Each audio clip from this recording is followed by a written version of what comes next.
রব্বি কারীম বলেন, মানুষকে আমি কেন দাঁড় করাবো জানোনি?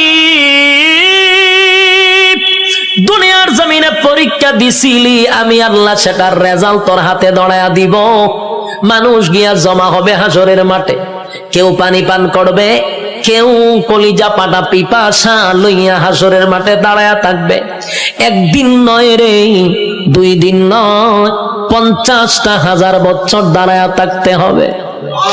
সাধারণ কথা না, সাধারণ কথা না।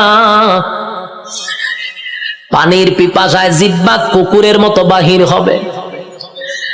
আল্লাহর পয়গম্বর বরকতে হাত দিয়া কাউকে পানি পান করাবে, আর কেউ পানি না পান করে হাসরের মাঠে দাঁড়ায়া থাকতে হবে। 50,000 বছর বাড়ির কাছে না।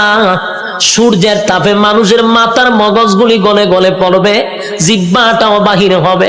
এই অবস্থায় যে কত হাজার বছর মানুষগুলি একটা সময় বিরক্ত হইয়া চিৎকার দিবে আর বলবে, মালিক রে, জান্নাতে দেও না হয় জাহান্নামেই দেও, হাসরের মাঠে আর ভালো লাগে না, সেখান থেকে আমাদেরকে সরায়া দাও। আদম নবীর থেকে লইয়া ঈসা রূহুল্লাহ পর্যন্ত মানুষ সবার কাছেই যাবে একটু আল্লাহর কাছে সুপারিশ করার জন্য। আদম নবীও বলবে ইয়া রাব্বি নাফসি, ইব্রাহিম আলাইহিস সালাতু ওয়াস সালাম বলবে ইয়া রাব্বি নাফসি, নূহ পয়গম্বর বলবে ইয়া রাব্বি নাফসি, মুসা নবী বলবে ইয়া রাব্বি নাফসি। এইভাবে 1,02,24,000 পয়গম্বর ইয়া ঈসা আলাইহিস সালাতু ওয়াস সালাম পর্যন্ত সবাই একটা কথা বলবে, ইয়া রাব্বি নাফসি। আমার কি উপায় হবে? আজকে আল্লাহর সামনে কথা বলার সাহস কোন নবীর হবে না। কথা বুঝতেছেন আমার? আল্লাহ এত রাগান্বিত। এই যুবক ভাই, আলোচনার শুরুতেই বলেছিলাম আল্লাহর নাম রহমান, দয়া মায়া বেশি, কিন্তু আল্লাহর গজব আমরা এখনো দেখি নাই। সেটা হাসরের মাঠে দেখব।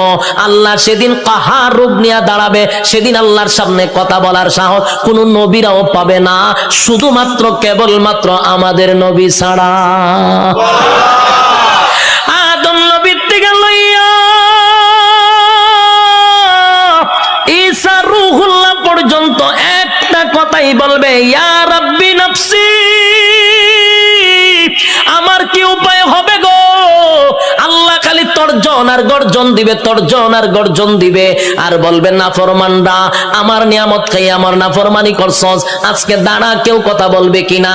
আল্লাহ সেদিন বলবেন লিমানিল মুলকুল ইয়াউম, এই পৃথিবীর রাজা বাদশারা দাঁড়া, হামাইন্নারে ডাক দিব, নমরুদ্দারে ডাক দিব।